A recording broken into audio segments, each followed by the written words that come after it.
نحن خلقناكم فلولا تصدقون أفرأيتم ما تمنون أأنتم تخلقونه أم نحن الخالقون صدق الله العظيم.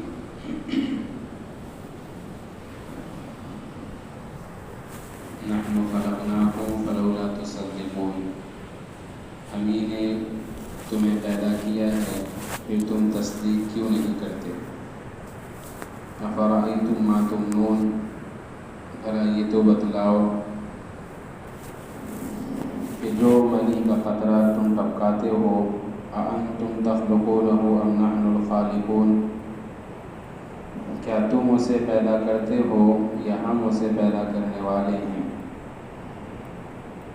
یہ سورہ واقعات کی آیات ہیں۔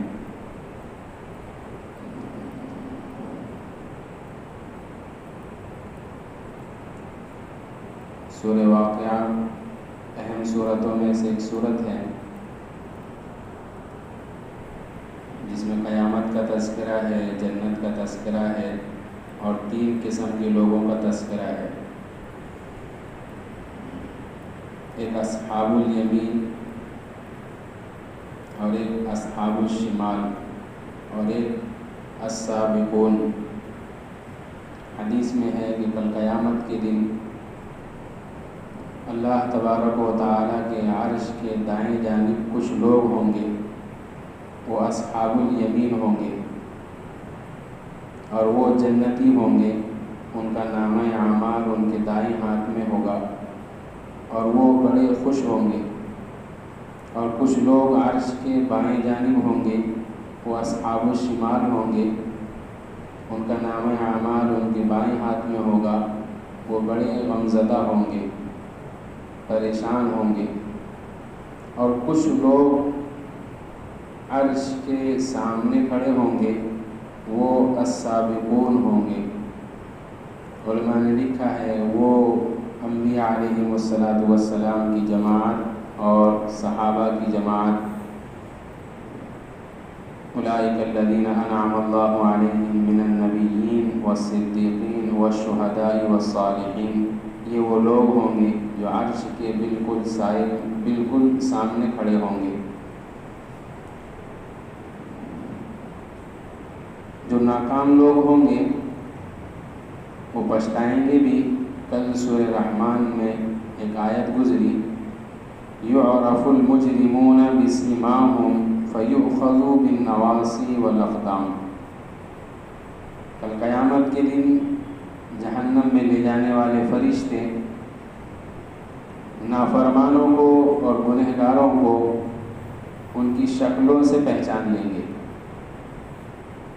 چنانچہ پھر انہیں پیشانی سے پکڑیں گے اور پیروں سے پکڑیں گے، یعنی ان کی پیشانی کے بال اور ان کے پیر پکڑ کر ان کو جہنم میں پھینک دیں گے۔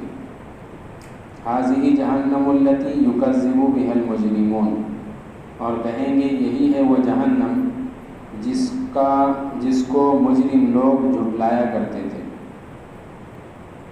جیسے اس زمانے میں جو مجرم ہوتا ہے اسے پولیس والے جب پکڑتے ہیں تو بے انتہا پیٹتے ہیں، ذلیل کرتے ہیں، جو ان کے ہاتھ میں آتا اسی سے گھسیٹتے ہوئے لے جاتے ہیں۔ تو ایسے کل قیامت کے دن فرشتے بھی نافرمانوں کو پیر ہاتھ میں آ گیا تو پیر سے گھسیٹتے ہوئے لے جائیں گے، بال ہاتھ میں آ گئے تو بال سے گھسیٹتے ہوئے لے جائیں گے، سر کے بال پکڑ کر۔ اور بعض علماء نے لکھا ہے کہ ان کے پیر اور سر کے بال ملا کر ان کو باندھ دیا جائے گا اور پھر گھسیٹتے ہوئے جہنم میں لے جائیں گے۔ اللہ ہماری اس سے حفاظت فرمائے۔ کل ہی ایک آیت اور گزری تھی، وَلِمَنْ خَافَ مَقَامَ رَبِّهِ جَنَّتَانِ، اسی کے آگے ہے، اس لیے عرض کر دیتے ہیں کہ اگر اس دن کی رسوائی سے بچنا ہے، اس دن کی ہلاکت سے بچنا ہے تو اس کی ترکیب یہ ہے، اللہ قرآن میں فرماتے ہیں وَلِمَنْ خَافَ مَقَامَ رَبِّهِ جَنَّتَانِ، جو اپنے رب کے سامنے کھڑا ہونے سے ڈرا اسے 2 جنتیں ملیں گی۔ رب کا خوف یہ سب سے بڑی چیز ہے، اس کے بغیر آدمی گناہوں سے نہیں بچ سکتا۔ وہ 2 جنتیں مقربین کے لیے ہوں گی، جس کو علماء نے لکھا ہے کہ کہ سونے کی بنی ہوئی ہوں گی، اور اس کے بعد نیچے آیت میں ہے وَمِن دُونِهِمَا جَنَّتَانِ، جو عام مومنین ہوں گے انہیں بھی 2 جنتیں ملیں گی، لیکن وہ چاندی کی بنی ہوں گی۔ دونوں میں فرق ہوگا، جو مقربین کی جنت ہوگی اس کی نعمتیں ان ادنا درجے کے مسلمانوں کی نعمتوں سے زیادہ ہوں گی۔ اسی میں قرآن نے کچھ تذکرہ کیا ہے کہ اس میں فرش ہوں گے، اس میں حوریں ہوں گی، اور اس طریقے سے اس میں میوے جات ہوں گے۔ سورہ واقعہ میں بھی اللہ نے جنت کا تذکرہ کیا ہے کہ اس میں بیری کے درخت ہوں گے، سایہ دار درخت ہوں گے، اور جنت اتنی بڑی ہے، اس کا درخت اتنا بڑا ہے، جنت نہیں، اس کا درخت اتنا بڑا ہے کہ اگر کوئی گھوڑ سوار 100 سال تک گھوڑے پہ بیٹھ کر دوڑتے رہے تو اس درخت کا سایہ نہیں ختم ہوگا۔ تو جب درخت اتنا بڑا ہے تو جنت کتنی بڑی ہوگی۔ ہم یہ نہ سوچیں کہ اتنی بڑی جنت میں ہم کریں گے کیا۔ دنیا میں کوئی سوچ رہا کہ ایسا؟ دنیا میں تو 1 پلاٹ ہے تو 2 ہے تو 3، اور جو شہر کا بنا ہوا ہے وہ پورا صوبہ چاہ رہا ہے، صوبے والا پورا ملک چاہ رہا ہے۔ تو دنیا میں تو ہوس اتنی ہے کہ سب آ جائے، تو آخرت میں بھی ایسی ہوس رہے گی کہ سب مل جائے۔ اسی لیے آخرت کے پچھتانے کو علماء نے، اللہ کے نبی نے ذکر کیا ہے کہ کل قیامت کے دن ایمان والے جنت میں جانے کے بعد سوائے اس گھڑی کے کسی اور گھڑی پر نہیں پچھتائیں گے۔ کون سی گھڑی ہے بھائیو؟ جو اللہ کے ذکر کے بغیر وقت گزر جاتا ہے، اس کو یاد کر کر کے اہل جنت پچھتائیں گے کہ کاش وہ وقت بھی میرا ذکر میں چل جاتا تو یہاں میرے مزے ہو جاتے۔ وہ فلاں کو اتنی نعمتیں ملی ہوئی ہیں، اس کی جنت 1000 منزلہ ہے، 1000 تو نہیں ہے، 6666 جنت کے درجات ہیں قرآن کی آیتوں کے بقدر۔ تو بہرحال اس میں جو اختلاف آیتوں کے اندر، تو اتنی بڑی جنت تو وہ کسی کو چھوٹی، کسی کو کم، کسی کو زیادہ، تو جس نے کم نیکیاں کی ہوں گی، لنگڑتے لنگڑتے جنت میں پہنچا ہوگا، وہ پچھتائے گا کہ کاش میں دنیا کی لغویات سے اپنے آپ کو روک کر ذکر و اذکار اور نیک کاموں میں اپنا وقت لگا دیتا۔ وہ واقعہ جو مفسرین، اگرچہ آیت کی تفسیر میں نہیں ہے، وہ جو نوجوان کا واقعہ ہے لکھا علماء نے، لیکن حضرت عمر نے اس نوجوان کی قبر پر یہ آیتیں پڑھی تھی۔ وہ واقعہ یہ ہے کہ حضرت عمر کے دور خلافت میں ایک نوجوان تھا جو بڑا عابد، زاہد، پرہیزگار، گوشہ نشینی اختیار کرنے والا، مسجد میں رہنے والا۔ تو حضرت عمر رضی اللہ عنہ اسے دیکھ کر بڑے خوش ہوتے کہ اللہ نے اسے نوجوانی میں عبادت کی توفیق عطا فرمائی ہے کہ مسجد میں چمٹا رہتا ہے، مسجد میں لگا رہتا ہے، عبادت کرتا ہے۔ اس کا ایک والد، اس کے والد تھے جن کی طبیعت ناساز رہتی تھی، تو وہ رات میں دیکھ بھال کے لیے، زیارت کے لیے، عیادت کے لیے روزانہ گھر جاتا تھا۔ راستے میں ایک حسین نوجوان عورت کا گھر پڑتا تھا، وہ اس پر فریفتہ ہو گئی، اس کا دل اس نوجوان پر آ گیا، تو وہ اسے بہکانے لگی، آوازیں دینے لگی، اشارے کرنے لگی، یہ اعراض کرتا، لیکن چونکہ نوجوان تھا، نفس کا تقاضا، شیطان کا زور، تو ایک مرتبہ یہ اس کی باتوں میں آ گیا اور اس کے ساتھ اس کے گھر چل دیا۔ جب گھر پہنچا، گھر کے دروازے پر، چونکہ عابد تھا اور قرآن کا پڑھنے والا تھا، قرآن کا سمجھنے والا تھا، تو اللہ ایسے لوگوں کی مدد کرتے ہیں۔ پھر جیسے ہی دروازے پر پہنچا تو اسے فوراً قرآن کی ایک آیت یاد آ گئی، ان الذين اتقوا اذا مسهم طائف من الشيطان تذكروا فاذا هم مبصرون۔ ان الذين اتقوا، جو لوگ متقی ہوتے ہیں، اللہ سے ڈرتے ہیں، اذا مسهم، جب انہیں شیطان چھوتا ہے، تذکروا، تو وہ چونک جاتے ہیں، فاذا هم مبصرون، پھر ان کی آنکھیں کھل جاتی ہیں۔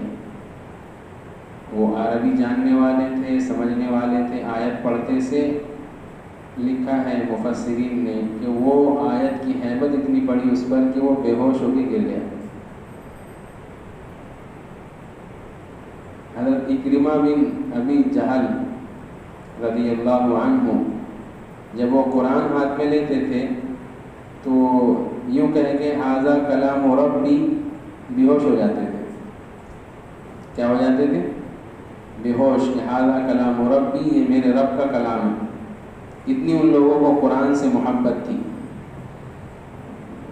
بہرحال تو وہ نوجوان بے ہوش ہو کر گر گیا تو وہ لڑکی گھبرا گئی کہ اسے کیا ہو گیا. چنانچہ اس نے اپنی سہیلیوں کو لے کر اس کی مدد سے کہا کہ اسے اس کے گھر کے دروازے پر چھوڑاؤ. رات کا وقت تھا، اندھیرا تھا. ان لوگوں نے اسے گھر کے دروازے پر چھوڑ دیا. وہ والد صاحب دیکھا کہ بچہ بڑی رات ہو گئی، گھر آیا نہیں. جیسے ہی تلاش کے لیے گھر کا دروازہ کھولا تو دیکھا کہ بچہ گھر کے سامنے دروازے پر بے ہوش پڑا ہے. اس کو اٹھا کر اندر لے گئے، پانی وانی چھڑ کے ہوش میں آیا تو اس سے پوچھنے لگے کہ کیا واقعہ ہوا، کیسے بے ہوش ہو گئے. تو اس نے پورا واقعہ سنایا کہ ایسا ایسا مسئلہ تھا، میں روزانہ رات آپ کے پاس آتا تھا، وہ لڑکی مجھے ورغلاتی تھی اور مجھے اپنی طرف مائل کرتی تھی. میں آج چلا گیا، اس کے بعد مجھے یہ آیت یاد آ گئی تو میں بے ہوش ہو گیا.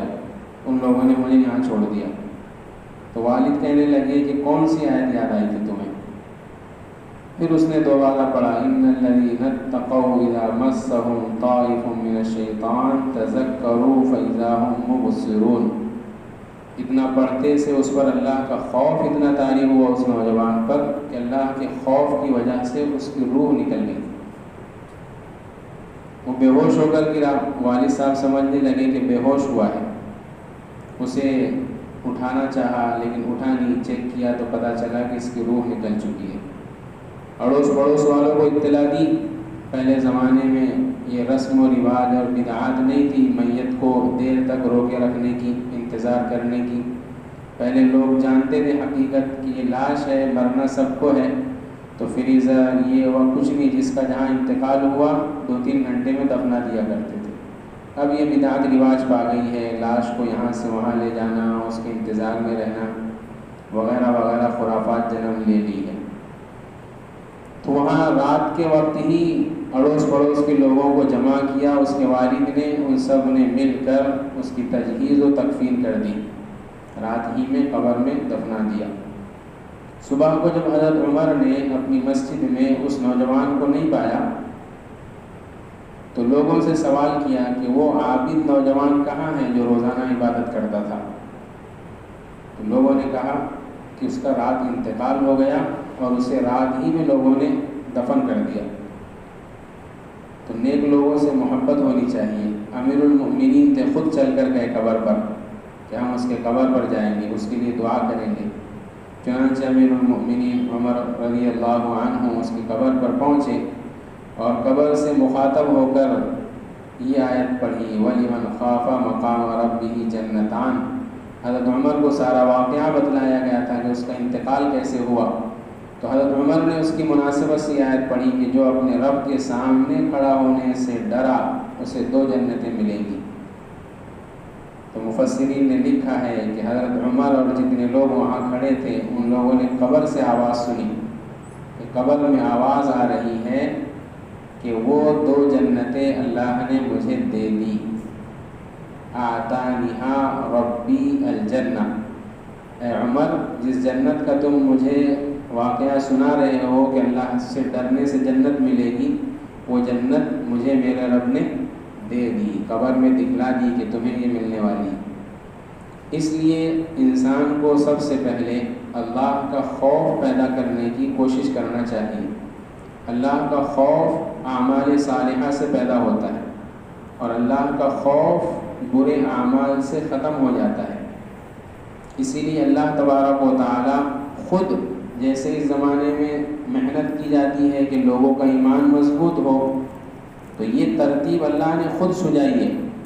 اللہ نے خود کہا ہے کہ تم اپنا ایمان مضبوط بناؤ، اپنی زندگی میں غفلت مت آنے دو. چنانچہ سورہ واقعہ کے اندر جو دوسرا رکوع ہے اس کی کچھ آیتیں ہیں. میری درخواست ہے کہ ہر مسلمان اس کو پڑھے ترجمے کے ساتھ. وہ آیتیں کیا ہے؟ اللہ یوں فرماتے ہیں نحن خلقناکم، اللہ کا دعویٰ ہے۔ دعویٰ کیا ہے؟ کہ تم کو پیدا کرنے والے ہم ہیں۔ فلولا تصدقون، اس بات کی تم تصدیق کیوں نہیں کرتے کہ ہم کو اللہ ہی نے پیدا کیا؟ پھر دلیل اللہ نے دی ہے کہ تمہاری زندگی جن چیزوں کے ارد گرد گھومتی ہے ذرا اس پر سوچو۔ انسان غفلت میں اس زمانے میں اس لیے پڑ گیا کہ اس نے جو ظاہری ترتیب دیکھ رکھی ہے کہ دو مرد و عورت ملے، شادی ہوئی، بچہ حمل ٹھہرا، 9 مہینے کے بعد بچہ پیدا ہوا، بس اس کے بعد کھایا پیا بڑا ہو گیا، کمایا کھایا مر گیا، یہی زندگی ہے۔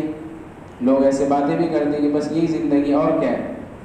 اللہ اسی زندگی کو سمجھا رہے ہیں کہ ذرا اس کو تفصیل سے سمجھو۔ سب سے پہلے تمہاری بنیاد، افرأیتم ما تمنون، یہ بتلاؤ نکاح کے بعد جب تم مرد و عورت آپس میں ملتے ہو اور نطفہ جو نکلتا ہے، وہ نطفہ پیدا کرنے والا کون ہے؟ جس کی وجہ سے بچے کا حمل ٹھہرا، اانتم تخلقونہ، اس نطفے کو تم پیدا کرتے ہو، ام نحن الخالقون، یا اس کو پیدا کرنے والے ہم ہیں؟ کتنی عجیب بات اللہ سمجھا رہے، اس کو پیدا کرنے والے کون ہیں؟ ہم۔ اگر یہ بات صحیح ہوتی کہ مرد و عورت کے اختلاط سے بچہ پیدا ہوتا تو ہزاروں لاکھوں مثالیں ایسے ہیں جو نکاح کے بعد بغیر اولاد کے ہیں، ان کو اولاد نہیں ہونی۔ کتنوں کو کیا بولتے ہیں انگلش میں؟ اسپرم کی کمی دنیا والوں نے سکھا دی، میڈیکل لائن سائنس والوں نے کہ اسپرم کی کمی ہے اس لیے تم کو حمل نہیں ٹھہر رہا۔ اچھا، اس پہ سے یاد آ گیا میرے کو، اس زمانے میں وہ اسپرم کی وجہ سے کتنے مسلمانوں کے بچے، غیروں میں تو بس اللہ کی پناہ، حرام پیدا ہو رہے، مسلمانوں میں بھی حرام پیدا ہو رہے۔ اسپرم ڈونیٹ کرتے نا، معلوم آپ لوگوں کو، سادے انسان رہتے مسلمان سب سے بولا، کچھ نہیں معلوم۔ اس سے میرا مراد، اس سے میری مقصود طنز کرنا نہیں رہتا، بولا نہیں تو آپ سمجھیں کہ آپ کو معلوم ہم کو نہیں معلوم تو بڑے تکبر کر رہے، نہیں، اللہ اس سے بچائے۔ تو وہ اسپرم ڈونیٹ ہوتا ہے اس زمانے میں کہ آپ کے اسپرم یہاں تو نہیں ہے، فورن میں زیادہ ہے، یہاں پر بھی، لیکن جس کو حمل نہیں ٹھہرتا، مسلم عورتوں کو تو ویسے بھی علم نہیں رہتا زیادہ، تو وہ جب جاتی ڈاکٹرنی کے پاس تو ڈاکٹرنی بولتی کہ بھئی آپ کے آدمی کے اسپرم میں وہ جو کاؤنٹ ہونا چاہیے اتنے نہیں ہیں، تو لہذا میرے پاس دوسرا اسپرم ہے وہ میں داخل کر دیتی، حمل ٹھہر جائے گا آپ کو۔ تو وہ بچے کی اتنی لالچی رہتی ہے عورت، وہ بولتی کس کا بھی اسپرم ڈالو مجھے بچہ ہونا۔ اس کے پیٹ میں دوسرے کا بچہ پرورش پاتا اور یہ سمجھتے کس کا ہے؟ ہمارا۔ نہیں، اللہ اولاد دے رہا تو مت لو، دے رہا تو لے لو۔ یَهَبُ لِمَن یَشَاءُ إِنَاثًا وَیَهَبُ لِمَن یَشَاءُ الذُّکُورَ، اللہ جسے چاہتے ہیں مؤنث دیتے ہیں، لڑکیاں جسے چاہتے ہیں لڑکا دیتے ہیں۔ وَيَجْعَلُ مَن يَشَاءُ عَقِيمًا، اور اللہ جسے چاہتے ہیں بانجھ بنا دیتا۔ ٹینشن کا کو لے رہے، کیوں سوچ رہے کہ ہمارا کون رہے گا؟ یہ سب غیروں کی باتیں مسلمانوں میں آ گئی۔ تو اللہ فرما رہے ہیں کہ یہ تخلیق کا جو نظام ہے اس کو کس نے چلایا؟ پھر پیدائش کے بعد نحن قدرنا بینکم الموت، تمہاری موت ہم نے متعین کر دی۔ ابھی حمل ماں کی پیٹ میں اور موت کا وقت کیا ہو جاتا؟ متعین، اور وہ دنیا میں آنے کے بعد ڈینگے مارتا، یہ بناؤں گا، ایسا رہوں گا، اس کی موت کا وقت ماں کے پیٹ میں طے ہو گیا۔ وما نحن بمسبوقین، ہم کو تم عاجز نہیں کر سکتے، الا ان نبدل امثالکم، اس پر کہ ہم تمہارے جگہ دوسرے کو لے آئیں، وننشئکم فیما لا تعلمون ولقد علمتم النشأة الاولى فلولا تذکرون، پہلی مرتبہ بھی ہم نے تمہیں پیدا کیا، تم نصیحت کیوں نہیں حاصل کرتے؟ ایک بنیادی چیز، ہماری پیدائش میں کس کا دخل ہے؟ اللہ کا۔ افرأیتم ما تحرسون، پیدا ہونے کے بعد جو غذائیات ہے جس سے آدمی نشو و نما پرورش پاتا، وہ کون سی فیکٹری سے نکلتی؟ دنیا والوں نے لگا دیا، ریلائنس، ٹاٹا، فلاں فلاں، نہیں، اور اس کے ڈیپ میں جاؤ، وہ زمین کس کی ہے؟ کس کی ہے زمین؟ اللہ کی۔ اللہ کیا فرما رہے؟ افرأیتم ما تحرسون، جو تم زراعت کھیتی باڑی کرتے ہو، اانتم تزرعونہ ام نحن الزارعون، اس کو اگانے والے تم ہو یا ہم ہیں اس کو اگانے والے؟ کون اگاتا بھائی؟ تم کتنا بھی سرچ کر لو لیکن وہ زمین میں جانے کے بعد دانہ جو اگتا نا وہ صرف اللہ کی قدرت ہی سے اگتا ہو، اس کے علاوہ کیسے نہیں اگتا۔ اس کے بعد تم کچھ بھی کرو، درخت ادھر کے ادھر لگاؤ، یہ رنگ لگاؤ وہ رنگ لگاؤ، لیکن جو درخت اگا اس میں صرف اور صرف اللہ کی قدرت ہے، کسی سائنس کا کمال نہیں ہے۔ پھر اس کے اندر جو غذائیت ہے کھانے والی چیزیں، لو نشاء لجعلناہ حطاما فظلتم تفکہون، اگر اللہ چاہتے تو اس کو جو غذائیت نکلی ہے اس کو اللہ تبارک و تعالی ختم کر دیتے، تو تم کیا کر سکتے تھے؟ کچھ بھی نہیں۔ افرأیتم الماء الذی تشربون، تیسری مرتبہ اللہ فرما رہے اور غور کرو، تم اللہ کو اپنا حقیقی خالق کیوں نہیں مانتے؟ جو پانی تم پیتے ہو، انتم انزلتموہ من المزن ام نحن المنزلون، اس کو آسمان سے بادلوں سے برسانے والے ہم ہیں یا تم نے برسایا؟ اللہ ایمان سکھا رہے خود۔ آدمی اگر سوچے نا تو خود ہی بولے گا اللہ، یہ تو ایمان ہے کہ میرا کھانا کون کھلاتا؟ اللہ۔ میرا پانی کون پلاتا؟ اللہ۔ مجھے پیدا کون کرتا؟ اللہ۔ اسی کا اقرار کا نام ہے اللہ۔ لو نشاء جعلناہ اجاجا، اللہ چاہتے تو اسے کڑوا بنا دیتے پانی کو، پھر کیا کرتے تم؟ کچھ بھی نہیں۔ فلولا تشکرون، اللہ کا شکر کیوں نہیں کرتے؟ افرأیتم النار التی تورون، کھانا بنتا کہاں یعنی پکتا کہے پر؟ آگ پر پکتا نا، آگ پر۔ کتنی بھی اچھی غذا لا لو اگر پکائے نہیں تو مزہ نہیں آتا۔ تو فرمایا وہ آگ جو تم جلاتے ہو اس کو کس نے پیدا کیا؟ انتم انشأتم شجرتها ام نحن المنشئون، اس آگ کے درخت کو تم نے پیدا کیا یا ہم ہیں اس کو پیدا کرنے والے؟ عرب اس زمانے میں، جیسے اس زمانے میں ماچس ہے تو ماچس بھی لکڑی ہے نا، اور اس میں تل لگی ہوئی، اس کو جلاؤ تو آگ جلتی۔ پرانے زمانے کے اندر پتھر کو پتھر پر رگڑنے سے آگ چنگاری نکلتی تھی، اور ایک درخت پایا جاتا تھا، وہ درخت کی ٹہنی کو ٹہنی پر رگڑو تو اس سے بھی آگ نکلتی تھی۔ اس لیے اللہ نے اس کی طرف اشارہ کیا کہ وہ درخت جس سے تم آگ جلاتے ہو اس کو کون پیدا کرنے والا؟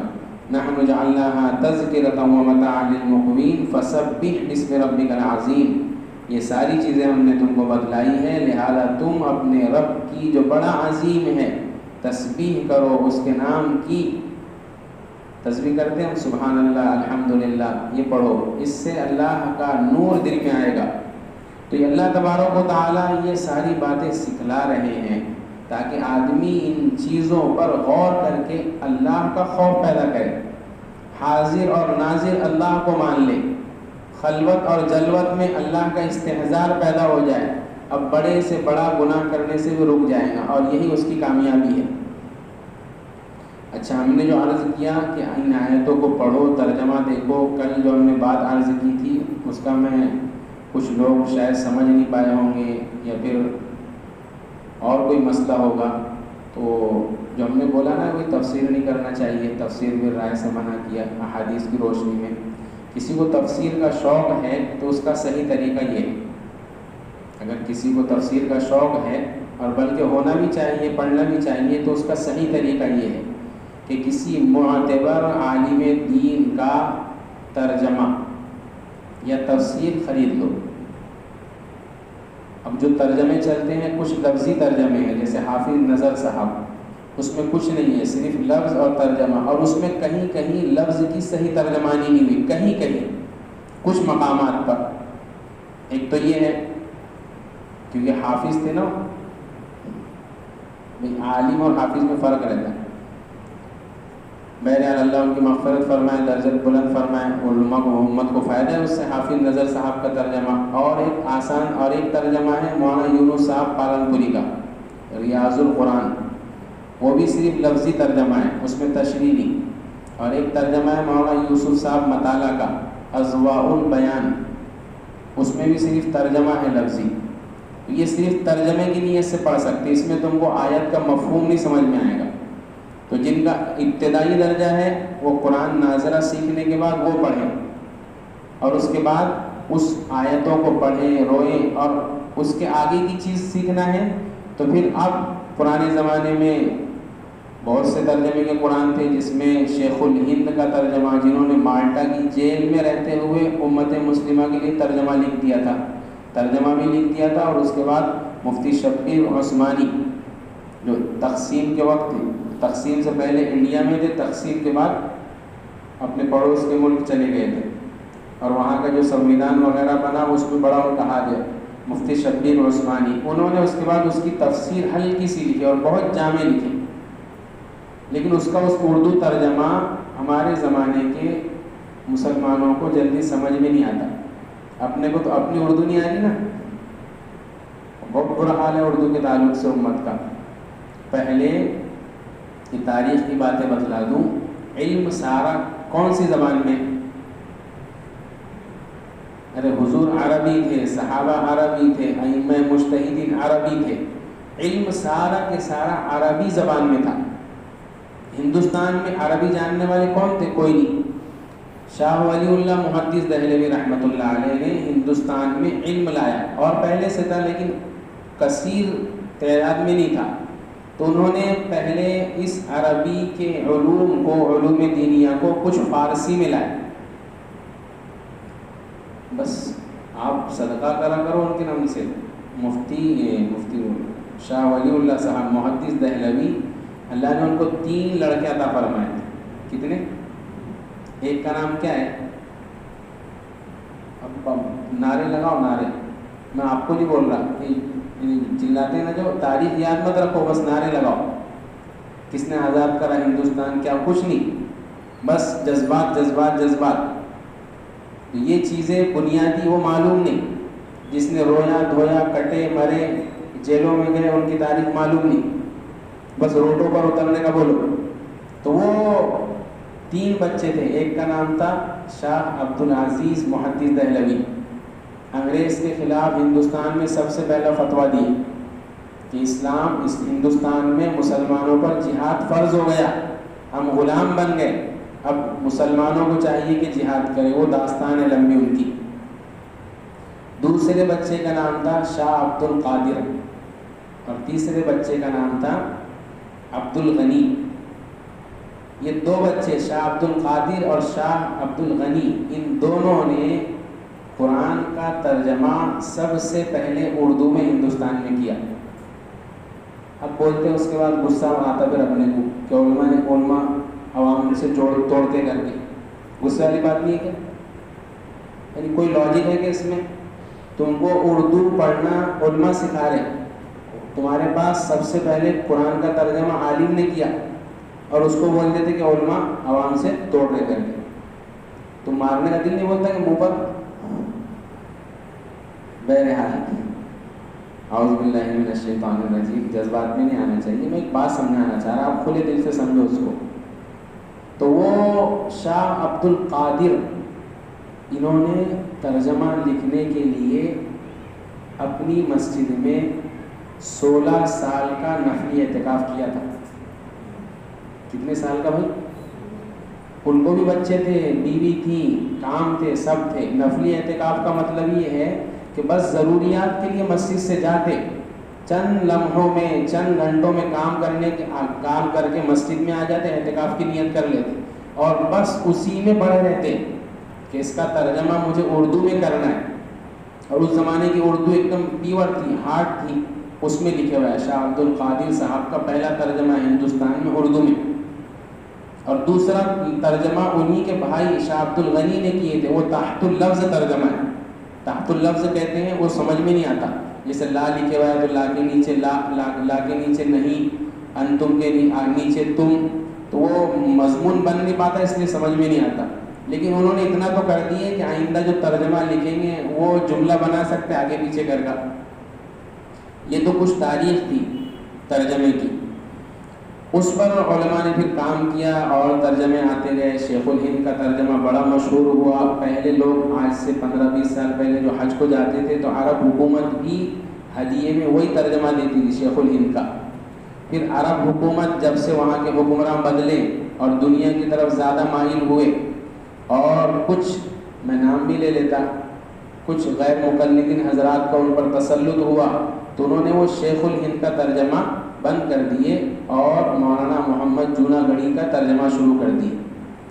اس میں کچھ چیزیں غلط ہیں جو صحابہ کے تعلق سے لفظ کشائی ہو گئی، کچھ تفسیر کے اندر غلطی ہو گئی جو اس کا صحیح مفہوم ادا نہیں کر پاتے۔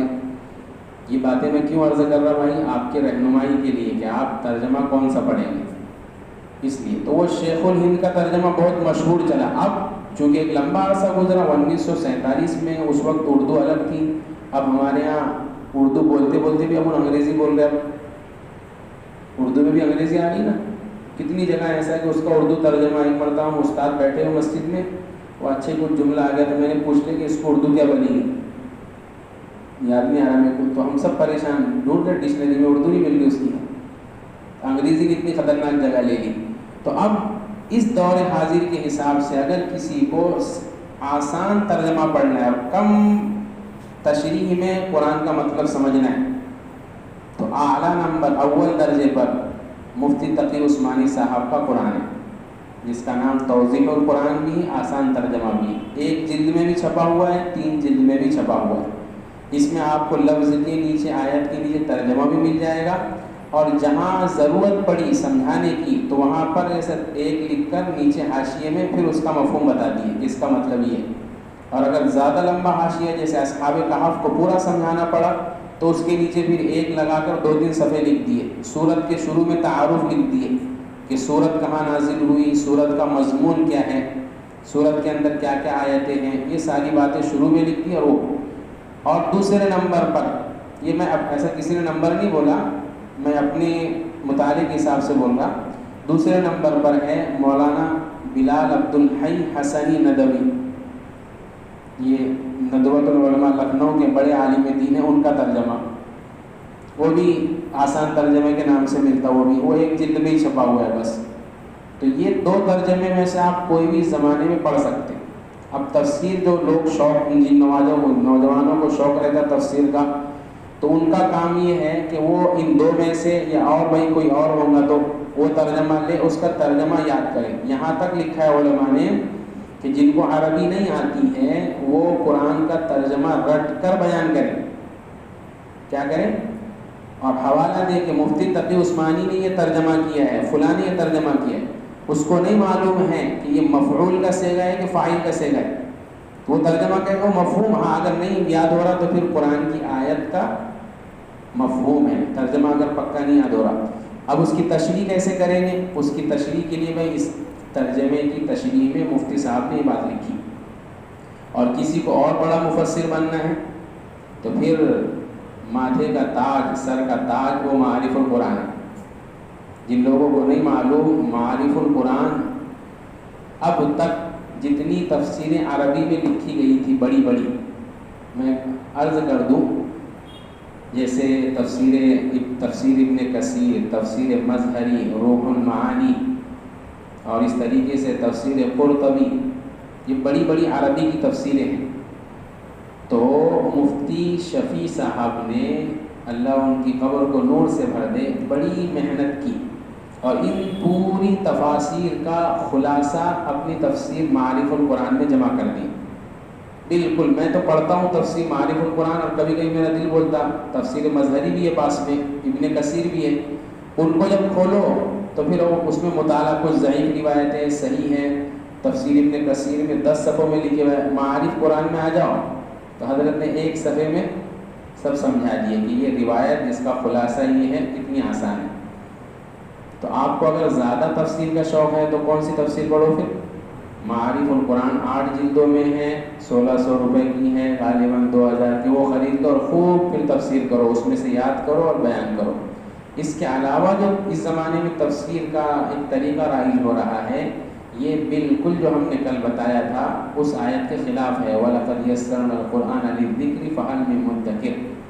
تفسیر کہتے ہیں استنباط، مسائل استنباط کرنا، وہ عام آدمی کا بلکہ اس زمانے میں بڑے بڑے علماء کا بھی کام نہیں رہا، تو عوام کیسے کر سکتی؟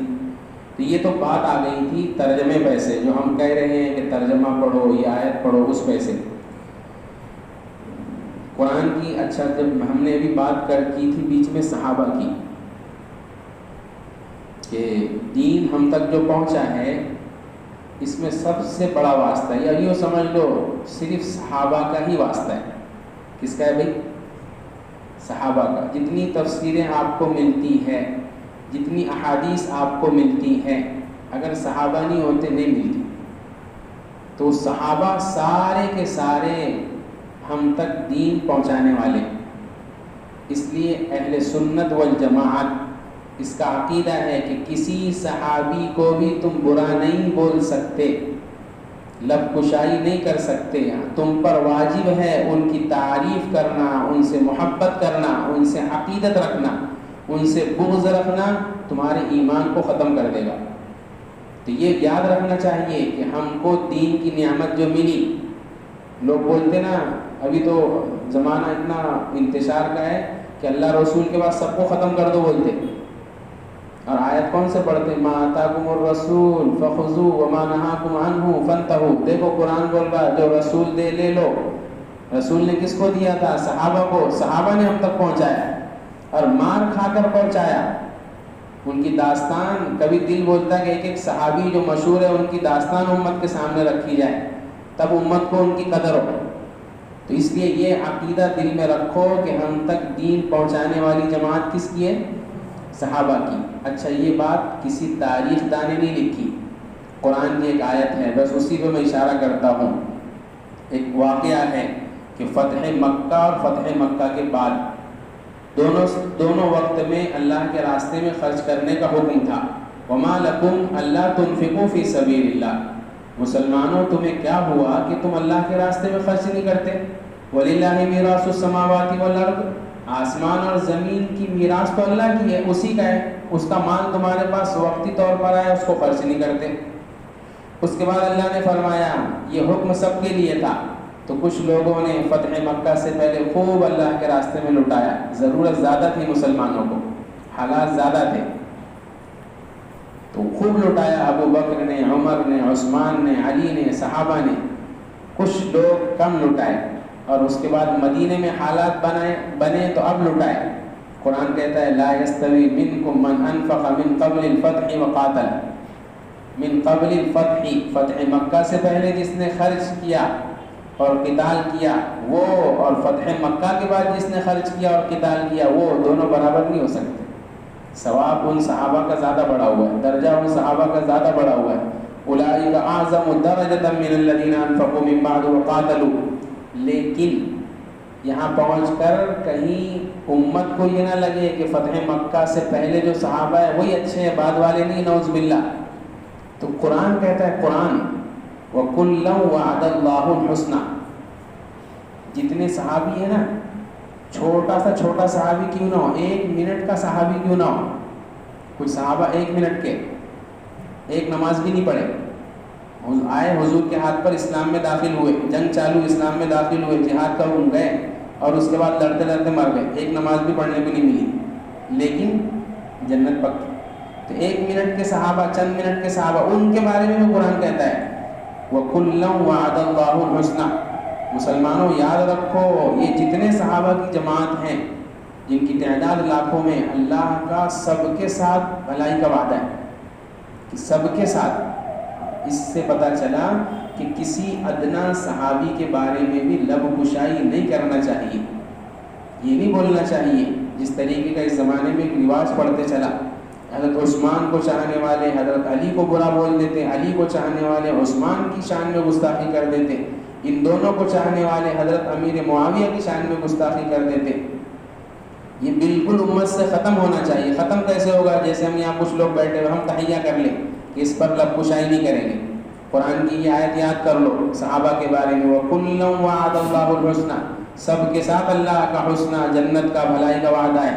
اور دوسری آیت رضی اللہ عنہم ورضوا عنہ، اگر کسی صحابی کے بارے میں کوئی تمہارے سامنے واقعہ پیش کرے کہ مولوی صاحب تو یہ بول رہے تھے، دیکھو صحابی نے ایسا عمل کیا، تو اس کے بارے میں لکھا ہے کہ وہ صحابہ کی اجتہادی غلطی بولی جاتی، اور صحابہ کی اجتہادی غلطی صحابہ کی ہو یا عالم دین کی ہو، دونوں معاف ہے۔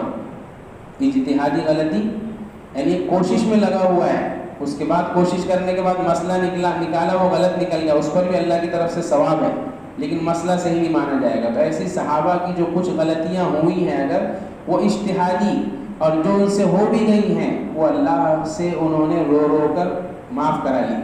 تبھی اللہ نے کہہ دیا رضی اللہ عنہم. آپ کو وہ حدیث معلوم ہونی چاہیے جو صحابی کہتے ہیں کہ جب حضور کا زمانہ ختم ہو گیا، صحابہ کا زمانہ آیا، نئے لوگ آئے، ان کو دیکھا صحابہ نے گناہ کرتے ہوئے، تو صحابہ کہنے لگے کہ ارے باپ، تم ہمارے زمانے میں تو اگر ہم تھوڑا سا گناہ کر لیتے، ہلکا سا، تو ہم کو ایسا لگتا تھا جیسے اب پہاڑ، اور تم پہاڑ اتنا بڑا گناہ کر لیتے اور تم کو ایسا لگتا جیسے چہرے پر مکھی بیٹھی اور ہکال دی. تم میں اور ہم میں کتنا فرق ہو گیا. وہ صحابہ ادنا سا گناہ ہو جاتا تھا رو رو کر. آپ کو واقعات معلوم ہونی چاہیے. صحابی سے زنا چھپایا نہیں. اللہ کے رسول رجم کر دو مجھے. اللہ کے رسول منع کر رہے کہ جا گواہ نہیں ہے. وہ بول رہے نہیں مجھے رجم کر دو.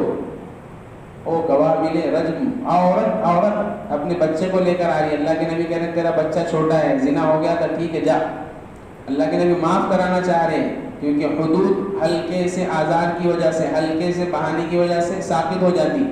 ساقط کرانا چاہ رہے. وہ عورت بول گئی کہ اللہ کے نبی مجھے رجم کرا دو، میں آخرت کی سزا نہیں دیکھنا چاہتی. یہ صحابہ کا ایمان ہو. رجم عورت کو، مرد کو، ان کا خون صحابہ پر اڑ رہا، کوئی اس سے دل کے اندر قباحت پیدا کر رہا تو اللہ کے نبی اس کی ترغیب دے رہے کہ یہ خون معمولی نہیں ہے. یہ خون تو اگر یہ پہاڑوں کے درمیان میں رہنے والے، یہ مکے میں رہنے والے اور کچھ پوری دنیا میں رہنے والے جیسی روایت ہو، اگر ان پر تقسیم کر دیا جائے تو اللہ ان کی توبہ کی وجہ سے سب کی مغفرت کر دے. ایسے تھے وہ توبہ کرنے والے. ہم تو صبح گناہ کرتے، شام گناہ کرتے، ایک مرتبہ توبہ بھی نہیں کرتے، اللہم انا تبنا الیک بھی نہیں بولتے. تو ہم اور وہ کیسے؟ اس لیے اپنی زبان کو کنٹرول میں رکھنا. وعد وکل وعد اللہ الحسنى واللہ بما تعملون خبیر.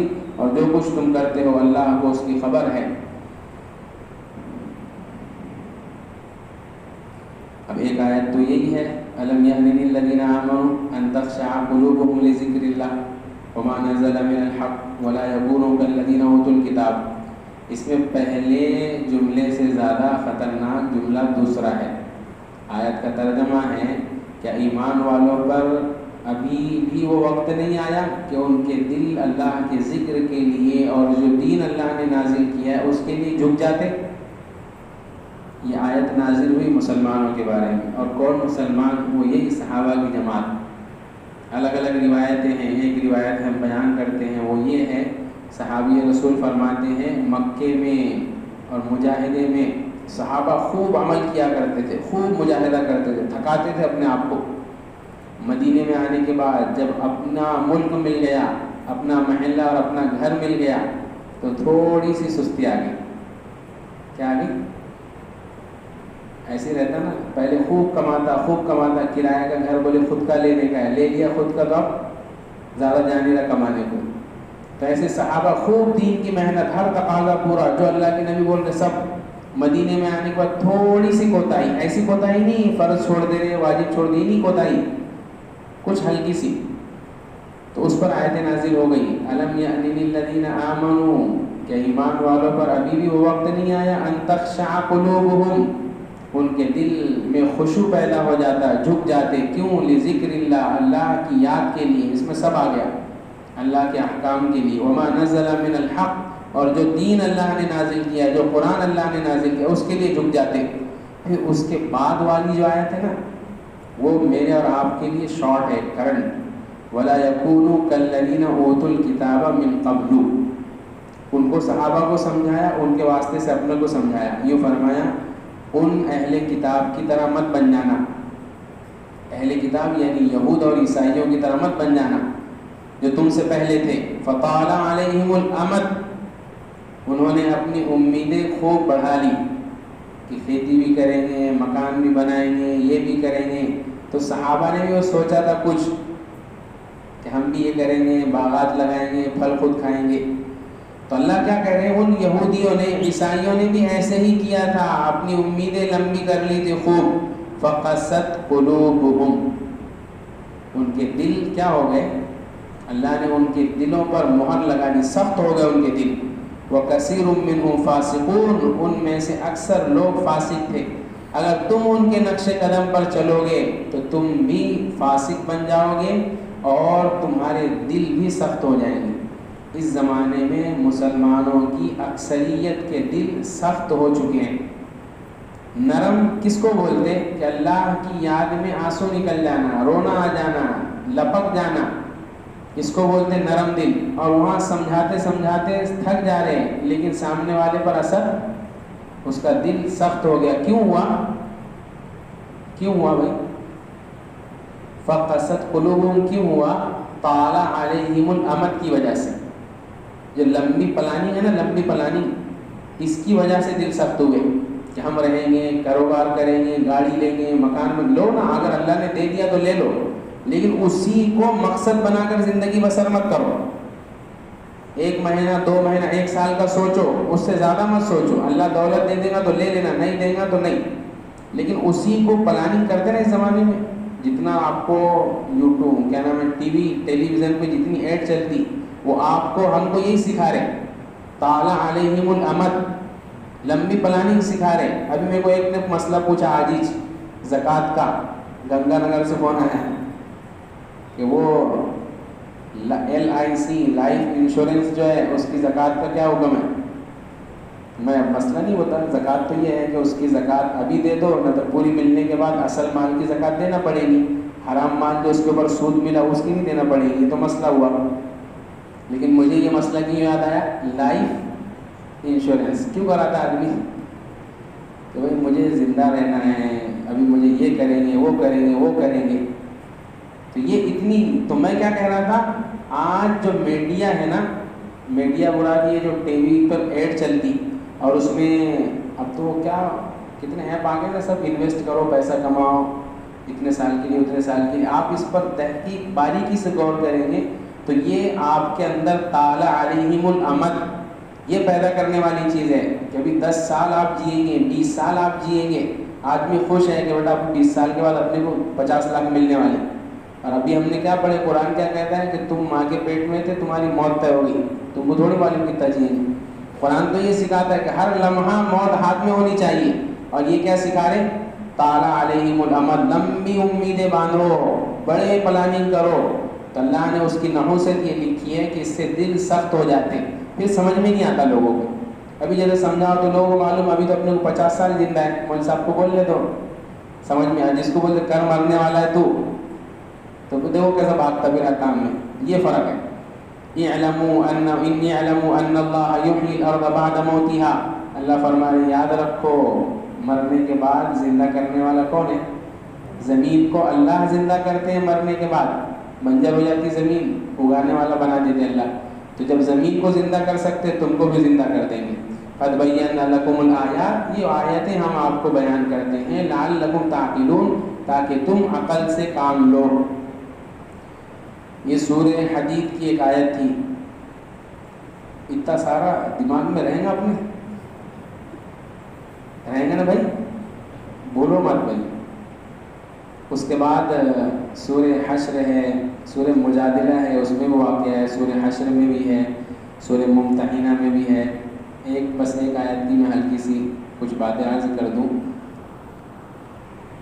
ایک آیت کے بہت ہے اس میں، جس میں ایک میں اللہ نے فرمایا هل ادلکم علی تجارۃ تنجیکم من عذاب علیم. تجارت کرتے نا تو اللہ کو بھی معلوم کہ مسلمانوں کو، لوگوں کو تجارت بڑی پسند ہے، منافع، پروفٹ کمانے کا بولو کہاں ملتا. تو اللہ کیا بول رہے، یا ایھا الذین آمنوا، میرے ایمان والے بندو، هل ادلکم علی تجارۃ، تجارت تو تم کرتے رہتے، ایسی تجارت بتلاؤں تنجیکم من عذاب علیم، جو تمہیں عذاب علیم، دردناک عذاب سے نجات دے دے، بچا لے. اور تاجر، تم تجارت کس کے ساتھ کرو گے؟ دنیا میں ہم انویسٹ کہیں کرتے تو دگدگی لگی ہوئی رہتی کہ مال لے کے بھاگ جاتا کہ نہیں، اور بھاگ بھی جاتے لوگ، اور اس کے بعد اصل مال بھی گیا، پروفٹ بھی گیا. اللہ فرما رہے آؤ ہمارے ساتھ تجارت کرو، ایسی تجارت جس میں خسارہ نہیں، جس میں نقصان نہیں، اصل مال بھی ملے گا اور منافع بھی ملے گا. تیار کرنے کے لیے تجارت. اللہ کیا بول رہے، وہ تجارت یہ ہے، تؤمنون باللہ. پہلا کام تمہیں یہ کرنا ہے ہماری تجارت میں کہ اللہ پر ایمان لاؤ. دوسرا کام کیا کرنا ہے؟ وہ رسولی ہی، اس کے رسول پر ایمان لاؤ. ایمان لانے کا مطلب مانو مت صرف کہ ہمارا اللہ اور رسول ہے، ان کی اطاعت بھی کرو. وَتُجَاهِدُوا فِي سَبِيلِ اللَّهِ بِأَمْوَالِكُمْ وَأَنفُسِكُمْ، اور جب جہاد کا وقت آ جائے تو پھر جان اور مال دونوں کے ساتھ اللہ کے راستے میں جہاد کرو. ذَلِكُمْ خَيْرٌ لَكُمْ إِن كُنتُمْ تَعْلَمُونَ، اگر تمہیں معلوم ہو تو یہ تمہارے لیے زیادہ بہتر ہے. اس کے بدلے میں تمہیں پروفٹ کیا ملے گا؟ یہ تجارت تو یہ ہے، اس میں مال، تجارت میں مال لگاتے نا اپن، تو اس میں یہ مال ہے، ایمان اللہ پر، رسول پر اور اللہ کے راستے میں مال اور جان کے ساتھ جہاد، یہ اپنا اصل مال ہے. پروفٹ کیا ملے گا اس پر؟ یغفر لکم ذنوبکم. پہلا اللہ فرما رہے تمہارے گناہوں کو معاف کر دیں گے، سب گناہوں کو معاف فرما دیں گے. وَيُدْخِلْكُمْ جَنَّاتٍ تَجْرِي مِن تَحْتِهَا الْأَنْهَارُ، اور تمہیں جنت میں داخل کریں گے جس کے نیچے سے نہریں بہتی ہیں. وَمَسَاكِنَ طَيِّبَةً فِي جَنَّاتِ عَدْنٍ، اور ہمیشہ ہمیشہ کی جنت، جنت پاکیزہ مکان میں تمہیں داخل کریں گے. بعد میں یہ بول دیا ذَلِكَ الْفَوْزُ الْعَظِيمُ، سب سے بڑی کامیابی یہ ہے جو اس تجارت میں کامیاب ہو گیا وہ سب سے بڑا کامیاب. وَأُخْرَىٰ تُحِبُّونَهَا نَصْرٌ، دوسرا پروفٹ کیا ملے گا؟ وَأُخْرَىٰ تُحِبُّونَهَا نَصْرٌ مِّنَ اللَّهِ، اللہ کی مدد، وَفَتْحٌ قَرِيب، اور کیا ملے گی؟ بہت جلد تمہیں فتح مل جائے گی. وَبَشِّرِ الْمُؤْمِنِينَ، فرمایا ایمان والوں کو بشارت دے دو. یہ تو ہو گئی تجارت. اس کے اگلی آیت میں اللہ نے جو فرمایا کونوا انصار اللہ، اللہ کے مددگار بن جاؤ. کس کے مددگار بن جاؤ بھائی؟ ہم اللہ کی مدد چاہتے ہیں لیکن اللہ کی مدد نہیں کرتے. اللہ کو مدد کی ضرورت ہے، اللہ کو مدد کی ضرورت نہیں ہے، لیکن یہاں اللہ کی مدد سے مراد یہ ہے کہ اللہ کی بات کو مانو، اللہ کی اطاعت کرو، اللہ کی فرم برداری کرو، نعرے مت لگاؤ. اسی آیت اسی سورت کی شروع میں اللہ نے کیا بول دیا؟ لِمَ تَقُولُونَ مَا لَا تَفْعَلُونَ، جو تم کرتے نہیں تو بولتے کیوں؟ ہم یہ کر دیں گے، پورا کر دیں گے اور ایسا کر دیں گے. نعروں میں آدمی جذباتی نعروں میں ایسے لگاتا نا، اس کو نہیں چھوڑیں گے، اس کو ایسا کر دیں گے، وہ کر دیں گے، کرے گا؟ تو کرنے کا کام اللہ کیا بول رہے ہیں؟ اس کا مطلب مفہوم علماء نے لکھا ہے یہ بات کہ نعرے مت لگاؤ، یہ کام کرو، اللہ کی مدد کرو. اللہ کی مدد دین پر مضبوطی کے ساتھ عمل کرو اور اللہ کے رسول صلی اللہ علیہ وسلم کے طریقوں پر مضبوطی کے ساتھ عمل کرو. پھر دیکھو اللہ تبارک و تعالیٰ تمہاری مدد کرتا ہے اور غیروں پر تمہیں کیسے غلبہ عطا فرماتا ہے. اس کے بعد سورہ جمعہ ہے، سورہ منافقون ہے. بس یہی رہنے دیتے ہیں. اگلی آیتیں انشاءاللہ اگلے صفحات اور اگلے جتنے واقعات ہیں جو بڑے قیمتی بھی ہیں، جس میں اللہ نے مسلمانوں کو مخاطب ہو کر فرمایا ہے، تنبیہ کی ہے، کچھ چیزوں سے چونکایا ہے، ڈرایا ہے، سمجھایا ہے. وہ ساری باتیں انشاءاللہ ہمارے سامنے آئے گی. اللہ سے دعا ہے کہ اللہ ہم سب کو کہی سنی باتوں پر عمل کی توفیق عطا فرمائے، غلطی کوتاہی کو اپنے فضل سے معاف فرمائے.